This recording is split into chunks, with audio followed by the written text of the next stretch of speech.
What happens to your blood sugar after bread or rice? For many people, it rises fast, then crashes. And an hour later, you're hungry again. But here's the truth most people never learn. You don't always need to ban bread or rice. You need to flatten the spike. So what exactly is a blood sugar spike?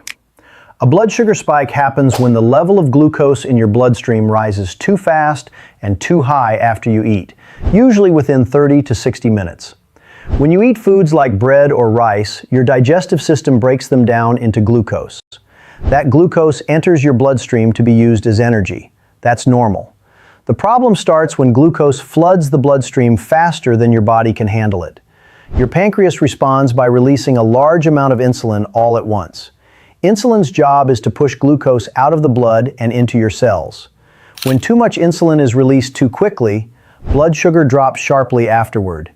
You feel tired, shaky, hungry, or foggy. Cravings increase. Over time, cells become less responsive to insulin. That pattern, fast rise, hard crash, is what we call a blood sugar spike. And when this happens repeatedly, day after day, it contributes to insulin resistance, type 2 diabetes, weight gain, inflammation, and long-term damage to blood vessels. That's why the goal isn't to fear carbs, it's to slow down how fast glucose enters the bloodstream.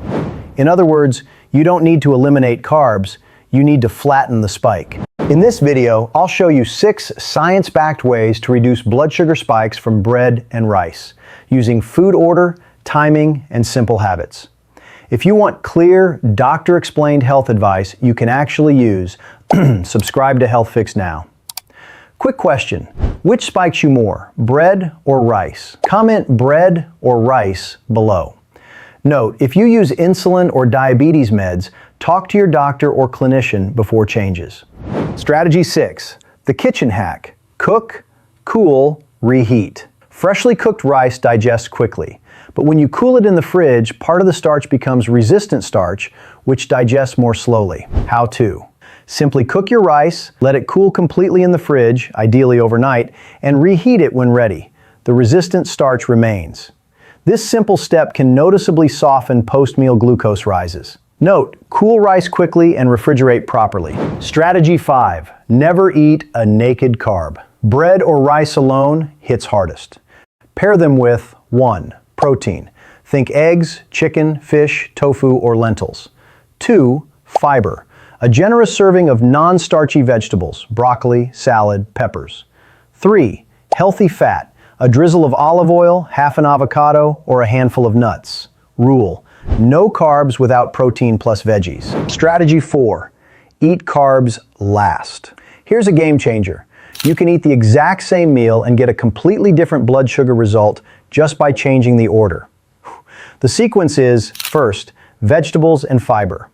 Second, your protein and fats. Third and finally, your bread, rice, or potatoes. Starting with fiber creates a buffer in your stomach. At a restaurant, this means politely setting the bread basket aside until after your main course. Strategy 3, the 10-minute post-meal walk. Movement is medicine, especially after eating. A simple 10-minute walk, starting within 30 minutes of your meal, can significantly improve your glucose curve. Why?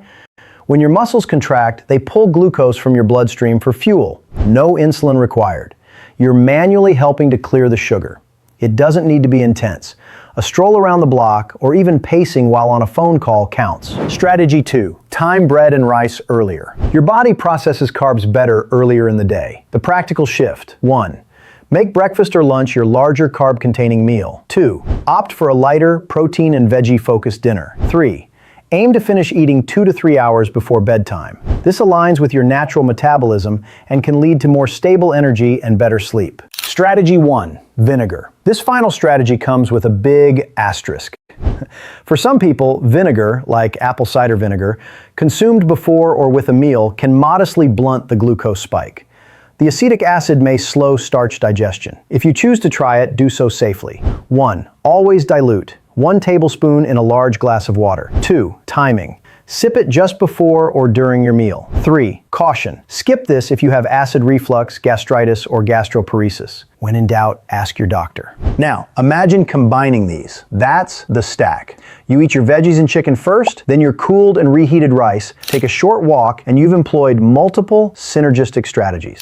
But here's the key. Don't try to do all 6 at once. Start with the 2 that seem easiest for you. Maybe no naked carbs and the 10-minute walk. Consistency with a few habits beats perfect execution of all of them. If this framework was helpful, subscribe to Health Fix now for more health guides. Watch the next video. What happens when you eat these 10 best morning foods daily? Your health